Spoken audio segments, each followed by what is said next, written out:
अभी का सबसे बड़ा सवाल यह है कि क्या इजराइल का ईरान की न्यूक्लियर फैसिलिटी पर हमला धमाके या रेडिएशन लीकेज का कारण बन सकता है। देखो, इजराइल ने आज सुबह ईरान की सबसे अहम न्यूक्लियर साइट्स पर हमला किया है, जिनमें नटंज का यूरेनियम एनरिचमेंट कॉम्प्लेक्स भी शामिल है।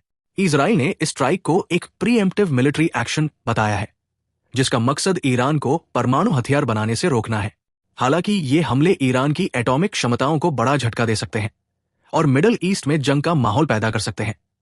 लेकिन अभी तक किसी न्यूक्लियर धमाके या बड़े पैमाने पर रेडिएशन लीक का रिस्क बहुत कम है। आइए समझते हैं क्यों। सबसे पहले थोड़ा बैकग्राउंड समझते हैं। इजराइल की ईरान के न्यूक्लियर प्रोग्राम के खिलाफ नाराजगी कोई नई बात नहीं है। उसने पहले भी कई बार तेहरान को एटॉमिक हथियार बनाने से रोकने की कोशिशें की है। लेकिन इस बार की स्ट्राइक का ट्रिगर बना इंटरनेशनल एटॉमिक एनर्जी एजेंसी की गवर्नर्स बोर्ड की एक तीखी रिपोर्ट, जिसमें ईरान को अपने नॉन प्रोलिफरेशन कमिटमेंट्स को तोड़ने का दोषी पाया गया है। और यह पिछले 20 सालों में पहली बार हुआ है। आई की जांच में सामने आया था कि ईरान 3 अलग अलग साइट्स पर गुप्त न्यूक्लियर एक्टिविटी कर रहा था। इजराइल की यह कार्रवाई उस वक्त हुई है जब ईरान और अमेरिका के बीच छठे दौर की न्यूक्लियर बातचीत रविवार को मस्कट में होनी थी।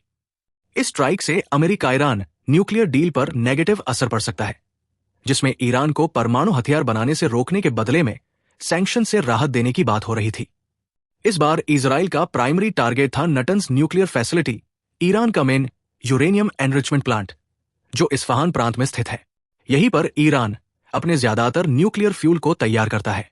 एनरिचमेंट वो प्रोसेस होता है जिसमें यूरेनियम 235 को नेचुरल यूरेनियम, जो ज्यादातर यूरेनियम 238 होता है, से अलग किया जाता है। यही U-235 न्यूक्लियर हथियारों में इस्तेमाल होता है।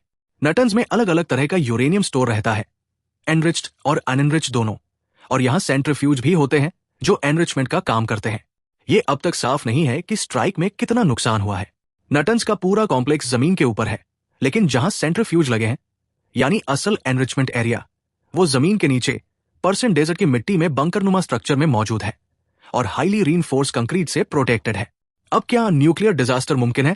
अगर इजराइल ने इस फैसिलिटी को हिट किया भी हो, तो भी बड़े स्तर पर कोई न्यूक्लियर डिजास्टर जैसे ब्लास्ट या भारी रेडिएशन लीक की संभावना बहुत कम है। सिर्फ न्यूक्लियर मटेरियल या उपकरण पर पारंपरिक हथियारों से हमला करने से न्यूक्लियर ब्लास्ट नहीं होता और ना ही रेडिएशन बड़े स्तर पर लीक करता है। हाँ, एक लोकल रेडियो एक्टिव सब्सटेंस का डिस्पर्सल जरूर हो सकता है, यानी थोड़ा बहुत रेडिएटिव मटेरियल फैसिलिटी के अंदर या आसपास फैल सकता है। भारत के पूर्व एटॉमिक एनर्जी डिपार्टमेंट के प्रमुख ने मीडिया से कहा कि सब कुछ इस बात पर डिपेंड करता है कि न्यूक्लियर मटेरियल को कैसे स्टोर किया गया था। अगर न्यूक्लियर फ्यूल और विस्फोटक अलग अलग रखे गए थे, तो किसी सीधी हिट में भी धमाके या बड़े लीक का कोई खास खतरा नहीं है।